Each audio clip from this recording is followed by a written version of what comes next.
Il était une fois, dans un village, une gentille petite fille connue sous le nom de Petit Chaperon Rouge. Ce nom lui venait de la magnifique cape rouge avec une capuche que sa grand-mère lui avait offerte en cadeau. Cette cape était si belle que la petite fille ne sortait jamais sans la porter.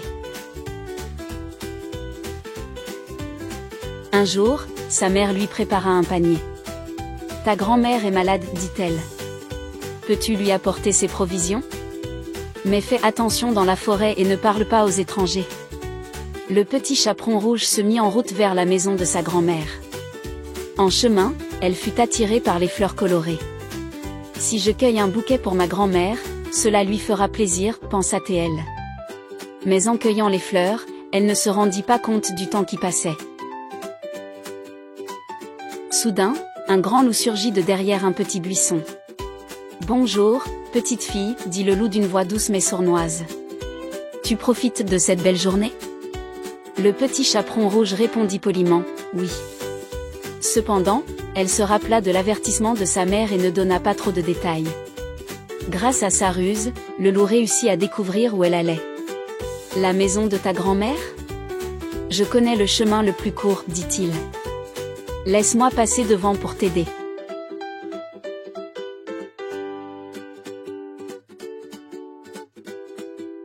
Cependant, le loup, en prenant un raccourci, arriva à la maison de la grand-mère avant tout le monde.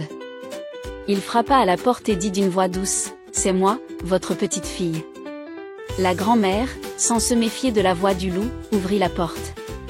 Le loup entra d'un bond et enferma la grand-mère dans l'armoire.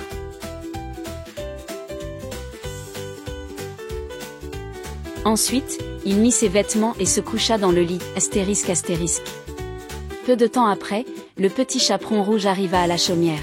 « Grand-mère, c'est moi, » appela-t-elle. Le loup répondit, « Entre, ma chère enfant. » Mais la petite fille ne remarqua pas que sa grand-mère semblait différente. « Grand-mère, pourquoi as-tu de si grandes oreilles ?» demanda-t-elle. « C'est pour mieux t'entendre, ma douce, » répondit le loup. « Pourquoi tes yeux sont-ils si grands ?» demanda la fille. « Pour mieux te voir, » répondit le loup.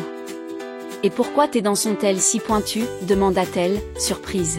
« Pour mieux te manger » rugit le loup rusé en essayant d'attraper le petit chaperon rouge. Mais la fille, intelligente, attrapa une chaise et la lança devant le loup avant de s'enfuir en criant. À ce moment-là, un chasseur courageux qui passait à proximité entendit les cris du petit chaperon rouge. Il se précipita vers la maison, entra et arrêta le loup. Ensuite, il ouvrit l'armoire et en sortit la grand-mère. Tout le monde poussa un grand soupir de soulagement. Le petit chaperon rouge remercia chaleureusement sa grand-mère et le chasseur. Depuis ce jour, elle écouta attentivement les conseils de sa mère et fut plus prudente en traversant la forêt. Cette histoire resta comme une leçon partagée par tout le village, soyez prudents avec les inconnus et protégez toujours vos proches.